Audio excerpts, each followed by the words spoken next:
हिमाचल की खबरों की शुरुआत करते हैं इस वक्त की आ रही बड़ी और अहम जानकारी के साथ। इस वक्त की बड़ी खबर आपकी टेलीविजन स्क्रीन पर कोरोना से जुड़ी हुई।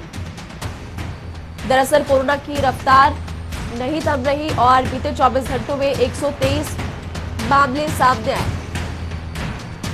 जानकारी आपको दे दें कि 9 मरीजों की जान बीते 24 घंटों में गई। मौत का आंकड़ा 3795 के पार। तो कोरोना की रफ्तार नहीं थम रही और एक्टिव केसेस की संख्या की अगर बात करें तो 1100 के पार। 1100 लोगों का इलाज अभी भी जारी। 137 लोगों की रिकवरी हुई। विकास शर्मा इसी खबर पर हमारे साथ ज्यादा जानकारी के लिए फोन लाइन पर जुड़े हुए हैं। विकास, कोविड की रफ्तार नहीं थम रही, आपसे जानना चाहेंगे कि वैक्सीनेशन को लेकर क्या कुछ अपडेट है और बीते 24 घंटों में जो आंकड़े सामने आए प्रशासन की तरफ से क्या कदम अब आगे के लिए उठाए जा रहे हैं?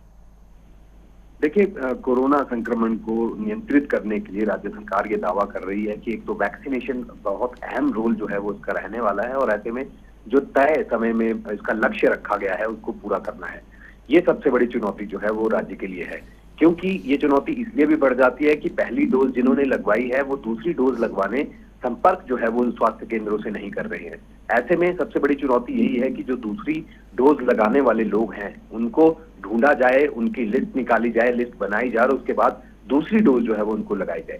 लेकिन इससे बड़ी अहम खबर ये भी है कि जो हिमाचल प्रदेश में अगर हम पिछले कुछ दिनों की अगर बात करें तो कोरोना संक्रमण के मामले तो इतना तेजी से नहीं बढ़ रहे हैं, लेकिन जिस तरह से मौत का आंकड़ा बढ़ रहा है ये कहीं ना कहीं चिंता जरूर जाहिर कर रहा है। ऐसे में बीते कल भी अगर हमने देखा तो 9 लोगों की मौत यहाँ पर हुई है, लेकिन इससे पहले 11 नवंबर को भी 10 लोगों की मौत यहाँ पर हुई थी। लेकिन बीच में आंकड़ा जो है कभी घट रहा है कभी बढ़ रहा है। निश्चित रूप से चुनौती बहुत है, कहीं हिमाचल प्रदेश में संक्रमण जो है वो फैल ना जाए और फिर से वही परिस्थितियां जो बंदिशों के लिए जो है वो कहीं ना कहीं हिमाचल प्रदेश सरकार को या स्वास्थ्य विभाग को ये मजबूर कर देगी कि अब बंदिशें जो है वो हिमाचल प्रदेश में लगाई जाए, कहीं वो नौबत ना आ जाए। इसको लेकर रोड मैप जो है वो तैयार किया जा रहा है और इसको लेकर बैठकों का दौर जारी है। स्वास्थ्य विभाग के लोग जो है वो आपस में बैठक कर रहे हैं, अधिकारी बैठक कर रहे हैं और अगली जो मुख्यमंत्री की जो अगली बैठक होगी जो मुख्यमंत्री स्वयं लेते हैं सभी डीसी के साथ, एसपी के साथ और सीएमओ के साथ और जितने भी बड़े अस्पताल हैं उनके जो प्रतिनिधि रहते हैं। ऐसे में आने वाले समय में अब किस तरह से इस चुनौती को निपटना है इस चीज को लेकर जो है वो बैठकों का दौर अंदर भीतर जो है वो स्वास्थ्य विभाग के चल रहा है। और चिंता की बात यही है कि जो 4 जिले हैं इन 4 जिलों के अंदर सबसे ज्यादा मामले जो है वो सामने आ रहे हैं। जिस तरह से कांगड़ा की बात करें, कांगड़ा में सबसे ज्यादा मामले हैं, 378 मामले हैं। हमीरपुर में 206 मामले हैं, ऊना में 129 मामले हैं और वहीं मंडी में 101 जो कोरोना के मरीज हैं वो अभी एक्टिव मरीज हैं। तो ऐसे में जो सैंपलिंग है अगर सैंपलिंग बढ़ाई जाती है तो उसमें मामले भी जो है उनमें भी इजाफा यहाँ पर निश्चित रूप से होगा। तो अभी बीते कल भी जो सैंपलिंग यहाँ पर ली गई थी कोरोना की तो उसमें 6493 लोग जो है उनकी सैंपलिंग यहाँ पर ली गई थी। तो निश्चित रूप से चुनौती बड़ी है और ऐसे में जनता को खुद ही ये समझना होगा कि अगर पूरी तरह से एहतियात बरती जाएगी तो ही संक्रमण से जो है वो बचाव हो सकता है। आपने बिल्कुल सही कहा कि एहतियात बरतना बेहद आवश्यक है। विकास, देखिए अब वैक्सीनेशन के टारगेट पर अगर नजर डालें तो 15 दिन शेष रहते हैं, क्योंकि नवंबर में कहा गया था कि सभी लोगों को वैक्सीन लगा दी जाएगी। जानना आपसे ये चाहेंगे कि क्या मुख्य कारण हो सकता है कि लोग अब इसको लेकर स्वास्थ्य विभाग से संपर्क नहीं कर रहे? देखिए, सबसे बड़ी बात यही थी कि अब जिस तरह से ये देखा गया कि पिछले 2 महीने से लगातार अब कोरोना संक्रमण की खबरें जो है वो कम आ रही थी, लोग जो है वो इसकी जद में कम आ रहे थे। बहुत सी ऐसी जगहें हैं जहां पर ना के बराबर जो है वो संक्रमण के मामले सामने आ रहे थे। ऐसे में लोगों को ये लगता है कि अब कोई चुनौती नहीं है, हिमाचल प्रदेश में कोरोना जो है वो नहीं है। लेकिन ये जनता टीवी की भी यही अपील रहेगी कि कोरोना अभी गया नहीं है और ऐसे में खुद संभल कर रहने की बहुत जरूरत है। जो भी बाहरी राज्यों से लोग आते हैं अभी भी एहतियात जो है वो यहाँ पर बरते, क्योंकि राज्य सरकार के दिशा निर्देश यही है कि राज्य में आने पर आपको कोरोना प्रोटोकॉल का पालन जो है वो करना ही होगा। और सख्ती से पालन करने के लिए एक तरफ जहाँ टूरिज्म विभाग यानी कि पर्यटन विभाग जो है वो एहतियात बरतने के लिए दिशा निर्देश यहाँ पर जारी कर चुका है, वहीं टीमें जो है वो अलग अलग जाकर होटलों में, होम स्टे में, रेस्टोरेंट में या बड़े ऐसे जो पर्यटन व्यवसाय से जुड़े जो लोग हैं उनको समझा रही है और जो दबिश जो है वो वहां पर दी जा रही है कि क्या वहां पर कोरोना प्रोटोकॉल का पालन किया जा रहा है कि नहीं, क्योंकि बॉर्डर तो खुले हैं और बॉर्डर पर सबको आने जाने की छूट है। तो ऐसे में बंदिशें जो है वो नहीं है, लेकिन आने वाले दिनों में ये बंदिशें कहीं बढ़ ना जाएं। और दूसरी तो अगर हम वैक्सीनेशन की बात करें तो वैक्सीनेशन पर भी सीधे तौर पर अब राज्य सरकार ने 30 नवंबर का लक्ष्य रखा है जी। इस लक्ष्य को किस तरह से हासिल किया जाना है, बीते दिनों भी मुख्यमंत्री ने सभी जो सीएमओज हैं, डीसीज हैं, सभी के साथ ये बैठक की और ये कहा कि पंचायती राज संस्थाओं को साथ लेकर चलना होगा, ग्रामीण कमोबेश सभी को साथ लेकर चलना होगा और लोगों को भी समझने की जरूरत है कि वैक्सीनेशन जरूर लगाएं। विकास, शुक्रिया इस तमाम जानकारी के लिए। तो आपको बता दें, बीते 24 घंटों में केसेस जो सामने आए हैं वो चिंता बढ़ाने वाले, क्योंकि एक्टिव केसेस की संख्या भी लगातार बढ़ती जा रही है। और पड़ोसी राज्यों की अगर बात करें तो उनके कंपैरिजन में हिमाचल में केसेस ज्यादा है। इसी बीच एक और बड़ी अहम जानकारी सामने आ रही है। आपको इस वक्त की एक और बड़ी खबर से मुखातिब करवाते हैं। हिमाचल में खत्म होगा खाद का संकट, खाद संकट खत्म होगा। और ये भी आपको बता दें कि आज पहुंचेगी 2539 मीट्रिक टन खाद की खरीद। और गुजरात के IFCO प्लांट से दरअसल खाद मंगवाई गई है और सोमवार से खाद मिलना शुरू हो जाएगी। यानी कि साफ तौर पर खाद की जो कमी थी वो अब पूरी होने वाली है। प्रदेश में 1,10,000 टन तक खाद की जरूरत है और ऐसे में आपको बता दें कि अब ये संकट खत्म होने वाला है, क्योंकि बाहर से मंगवाई जा रही खाद आज पहुंचेगी 2539 मीट्रिक टन खाद की खेप। और ये भी आपको जानकारी दे दें कि गुजरात के IFCO प्लांट से दरअसल खरीदी गई है खाद और आज पहुंच जाएगी। सोमवार से खाद मिलना भी शुरू हो जाएगी। और ये भी आपको जानकारी दे दें कि प्रदेश में 1,10,000 टन तक खाद की खपत है। बढ़ते अगली खबर की ओर। मां पुत्र के पावन मिलन का अंतर्राष्ट्रीय श्री रेणुका जी मेला हिमाचल प्रदेश के प्राचीन मेलों में से एक है, जो कि हर वर्ष कार्तिक मास के शुक्ल पक्ष की दशमी से पूर्णिमा तक उत्तरी भारत के प्रसिद्ध तीर्थस्थल श्री रेणुका जी में मनाया जाता है। शनिवार दोपहर मुख्यमंत्री जयराम ठाकुर ने इस मेले का शुभारंभ किया। इस दिन भगवान परशुराम जामोकोटी से वर्ष में एक बार अपनी मां रेणुका से मिलने आते हैं। मुख्यमंत्री जयराम ठाकुर ने दरगाह स्कूल ग्राउंड से देव पालकियों को मेला स्थल के लिए रवाना किया। इस दौरान पारंपरिक ढोल नगाड़ों की धुनों पर भगवान परशुराम और माता रेणुका जी के जयकारों से पूरी रेणुका घाटी गूंज उठी।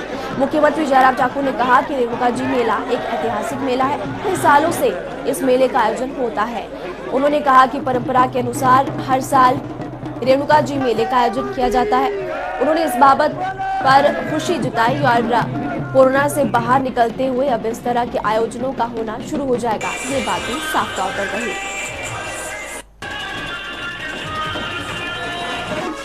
आज हमारा बहुत ही ऐतिहासिक और प्रसिद्ध मेला मां रेणुका जी का यहाँ पर शुभारंभ हुआ है। इस अवसर पर मैं सभी हिमाचल वासियों को और विशेष तौर से रेणुका वासियों को, सिरमौर वासियों को बहुत बहुत बधाई और शुभकामनाएं देता हूँ।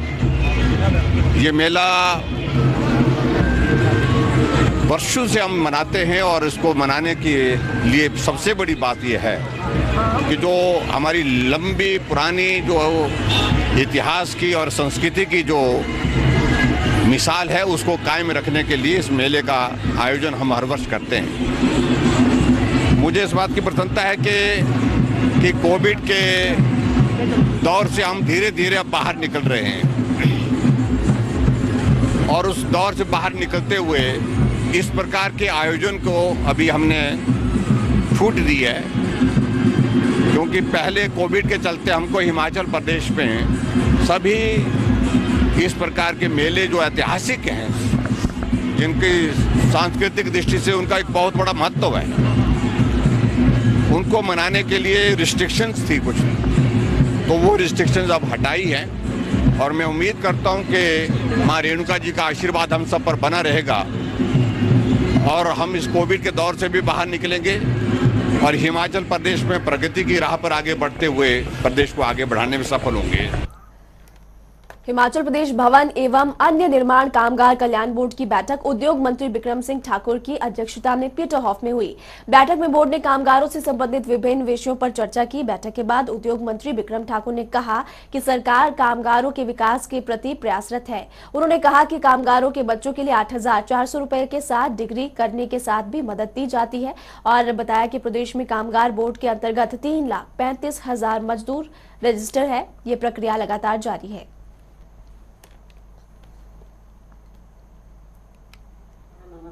मीटिंग हुई है, बैठक हुई है। इस बैठक में इन बातों की चिंता की गई है कि हिमाचल प्रदेश के अंदर जो कामगार हैं उनका रजिस्ट्रेशन होना चाहिए।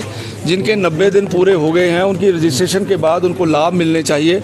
इसके ऊपर एक गहन विचार और चर्चा हुई है और उसमें ये डिसाइड किया गया है कि हर जिले के अंदर हम ज़्यादा से ज़्यादा जागरूक कैंप लगाएं, वर्कशॉप्स लगाएं, ताकि आम जो हमारे जो मजदूर लोग हैं गांव में बैठे हैं उनको ये बताया जाए कि उनको कौन कौन सी फैसिलिटी सरकार दे रही है, कितना पैसा उनके बच्चों को पढ़ने के लिए मिलता है, शादी के ऊपर कितना पैसा मिलता है, अगर दुर्घटना हो जाती है तो सरकार किस प्रकार से उनकी मदद करना चाहती है। इस प्रकार के सारे विषय आज की मीटिंग में हमने लिए हैं और आज ये भी डिसाइड किया गया है कि बोर्ड का अपना एक दफ्तर बनाने की प्रपोजल भी हमने दी है और मुझे लगता है अगली मीटिंग में वो प्रपोजल लेके आएंगे और आने वाले दिनों में BOCW का एक अपना इंडिपेंडेंट दफ्तर भी बनेगा। देश की आजादी को लेकर बॉलीवुड अभिनेत्री कंगना रनौत के विवादित बयान की हर तरफ निंदा हो रही है। शनिवार को मंडी में भी NSUI ने कंगना रनौत का पुतला जलाकर जमकर नारेबाजी की। NSUI ने कंगना रनौत से पद्मश्री सम्मान को भी वापस लेने की मांग की है। NSUI के महासचिव अरविंद कुमार ने कहा कि जिस तरह से अभिनेत्री कंगना रनौत ने देश की आजादी को लेकर बयान दिया, उससे पूरा प्रदेश आक्रोश में है। कंगना रनौत ने देश के हजारों स्वतंत्रता सेनानियों का अपमान किया है और अगर कंगना अपने बयान पर सार्वजनिक तौर पर माफी नहीं मांगती तो उनके खिलाफ आंदोलन किया जाएगा।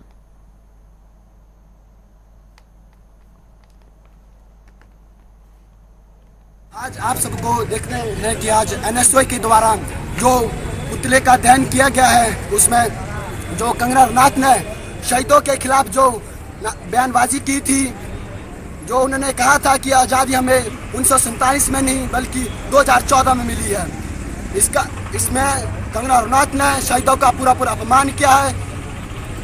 मैं कंगना रनौत का और NSUI की पूरी टीम की तरफ से कंगना रनौत का इससे पर शेम कहता हूँ। कंगना रनौत एक बड़ा मिसिया है, उन्हें वो एक्टर है, उन्हें सिर्फ एक्टिंग पे ही फोकस करना चाहिए। जिला कुल्लू के मुख्यालय अखाड़ा बाजार के आश बाल विकास केंद्र में शनिवार को बाल दिवस मनाया गया। इस दौरान कुल्लू के DC आशुतोष गर्ग भी विशेष रूप से मौजूद रहे। DC ने विशेष बच्चों के साथ मिलकर केक काटा और इन खास बच्चों को बाल दिवस की बधाई दी। विशेष बच्चों के लिए काम कर रही आशा बाल विकास केंद्र संस्था ने बाल दिवस पर विशेष कार्यक्रमों का आयोजन किया और आश बाल विकास केंद्र दिव्यांग बच्चों के मानसिक विकास के साथ शारीरिक विकास के लिए काम कर रहा है। ये केंद्र साल 2019 से लेकर दिव्यांग बच्चों के लिए काम कर रहा है और केंद्र में दिव्यांग बच्चों को physiotherapy, occupational therapy, speech therapy, storage education और काउंसलिंग जैसी सुविधाएं दी जाती है। इसके अतिरिक्त केंद्र की ओर से आम जनता को दिव्यांगता के प्रति जागरूक करने के लिए समावेशी कार्यक्रम भी चलाया जाता है।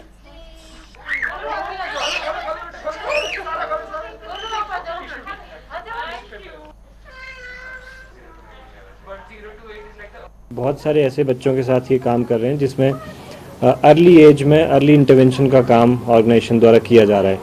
और इस तरह के हमारे जितने भी बच्चे हैं जो ऐसी स्पेशल बच्चे जो हमारे हैं, इनमें सबसे बड़ी बात यही है कि अगर अर्ली डिटेक्शन और अर्ली इंटरवेंशन इन बच्चों के साथ की जाती है तो वो काफ़ी हद तक हमारे आम जो बच्चों के साथ हैं वो घुल मिल के उनके साथ आम जीवन जो है वो व्यतीत कर पाते हैं और उनको इस तरह की डिसेबिलिटीज़ अगर शुरुआत में डिटेक्ट हो जाती हैं तो they are able to lead life like a normal child.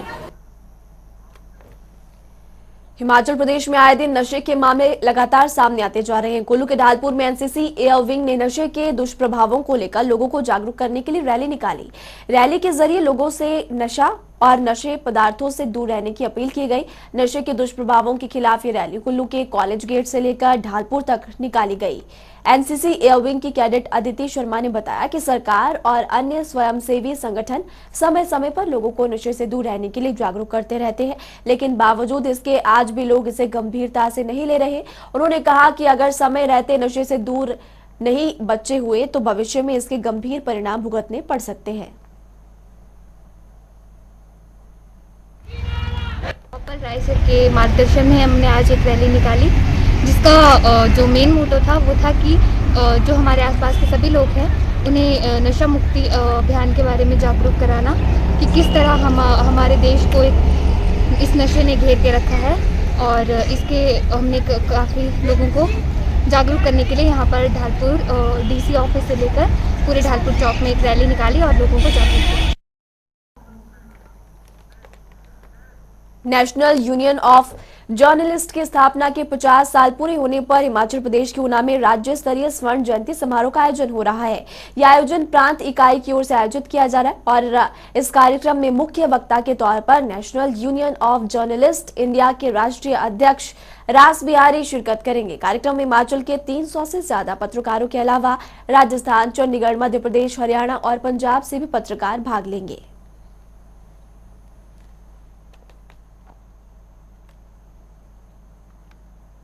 स्वर्ण जयंती समारोह मनाने को लेकर नीतियां बनाई गई, कैसे कैसे उसको करना है, क्योंकि इसमें हिमाचल के अलावा अन्य प्रांतों से भी वरिष्ठ पत्रकार जो है भाग ले रहे हैं। इसके अलावा इसमें जो विशेष तौर पर मैं उल्लेख करना चाहूँगा कि हिमाचल प्रदेश के हमने 8 श्रेणियाँ बनाई हैं, उसमें 3-3 पत्रकार जो है उसको हम हिमाचल गौरव पत्रकार अवार्ड से जो है विभूषित करेंगे। वो नाम जो है चयन कमेटी के पास आ गए हैं और फाइनल हो गए हैं। 14 नवंबर के दिन देश के पहले प्रधानमंत्री पंडित जवाहरलाल नेहरू की जयंती के मौके पर हिमाचल प्रदेश की जिला हमीरपुर शहर के साथ लगती ग्राम पंचायत बजूरी गांव के झरेड़ी के 92 वर्षीय रिटायर्ड एसआई नानक चंद की यादें पलक झपकते ही ताजा हो जाती है।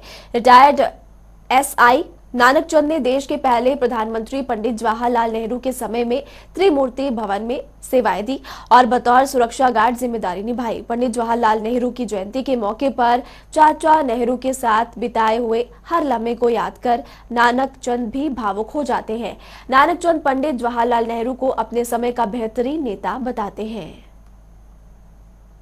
मैं त्रिमूर्ति भवन में एज ए सिक्योरिटी गार्ड रहा।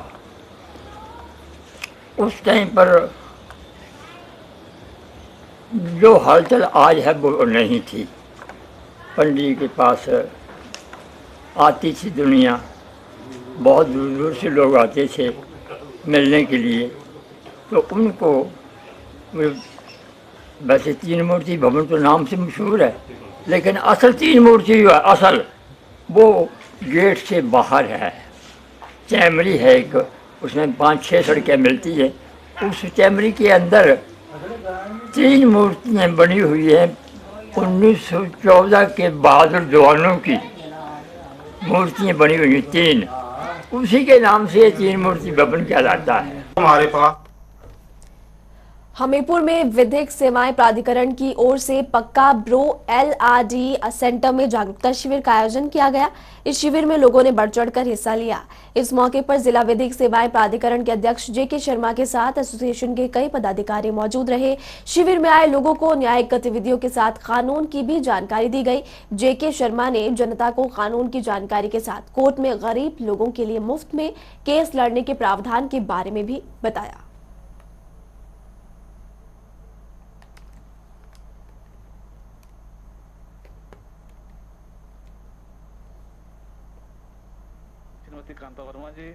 आज का जो हमने यहाँ कार्यक्रम किया उसका मुख्य उद्देश्य ये था कि हम जो आम आदमी हैं उनको कानून संबंधी जानकारी दें और जो सरकार की कई स्कीम्स हैं उनके बारे में अवगत कराएं। क्योंकि हमने देखा है कि जो गरीब लोग कोर्ट्स में आते हैं उनको कानून संबंधी जानकारी या मुफ्त कानून संबंधी जानकारी नहीं है। कई बार देखा गया भी जो गरीब आदमी है कोर्ट में आता है उसके पास वकील करने के लिए पैसा नहीं होता, जबकि हमारे पास यहाँ फ्री लीगल एड की इतनी स्कीम्स हैं उनको पैसा खर्च करने की ज़रूरत नहीं होती, पर फिर भी बेचारे ऐसे आते हैं भी इनको पता ही नहीं है। तो इसलिए हमने ये कार्यक्रम किया कि जो गरीब आदमी हैं उनको हमें। ज्वाली के नरगाला गांव में आग लगने के करीब 1.5 लाख रुपए का नुकसान हो गया। आपको बता दें कि घर में आग लगने से टीवी, लैपटॉप और कई इलेक्ट्रॉनिक सामान में धमाका हो गया। घटना में 60,000 रुपए भी जलकर खाक हो गए। कड़ी मशक्कत के बाद गांव वालों ने आग पर काबू पाया और गांव के प्रधान शिव कुमार ने मौके पर पहुंचकर स्थिति का जायजा लिया।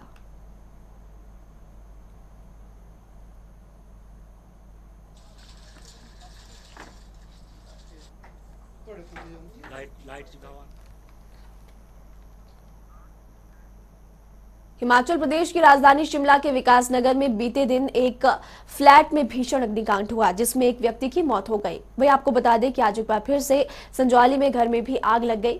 आग की घटना इंजन घर इलाके के पास एक घर में लगी। स्थानीय लोगों ने घर से धुआं उठता देख सूचना दमकल विभाग को दी और मौके पर पहुंची टीम ने आग पर काबू पाया। आग के कारणों का अब तक फिलहाल पता नहीं चल पाया है और मौके पर लोगों की सुध लेने पहुंचे शहरी विकास मंत्री सुरेश भारद्वाज ने बताया कि आग पर काबू पा लिया गया और अभी आग लगने के कारणों का पता फिलहाल नहीं लग पाया है। भारद्वाज ने आगे कहा कि सरकार की ओर से पीड़ित परिवार की हर संभव मदद की जाएगी।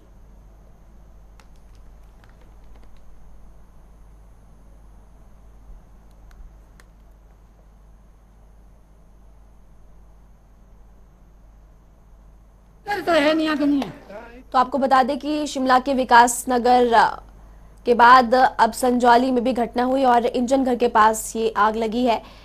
आग की भयंकर लपटों को किस तरह से लोगों ने काबू किया, इन तस्वीरों के जरिए आप अंदाजा लगा सकते हैं। हालांकि इस घटना में कोई जानी नुकसान नहीं हुआ, लेकिन ये आपको जानकारी दे दें कि आग किन कारणों की वजह से लगी फिलहाल ये साफ नहीं हो पाया है। कड़ी मुशक्कत के बाद स्थानीय लोगों ने आग पर काबू पाया और ये तस्वीरें शिमला के संजौली से सामने आई है। इससे पहले कि अगर बात करें तो विकास नगर में भी आग लगी थी और घटनास्थल पर शहरी विकास मंत्री सुरेश भारद्वाज पहुंचे और लोगों को उनकी तरफ से कहा गया कि उनकी हर संभव मदद की जाएगी।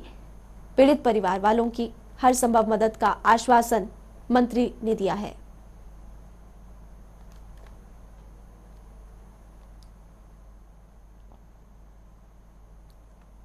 जनगढ़ से निचला वार्ड है ये, इसमें यह शायद अनिल जी हैं जिनके मकान में ये आग लगी है। वो स्वयं यहाँ से आज सुबह ही बताया गया कि वो 8 बजे यहाँ से गए हैं।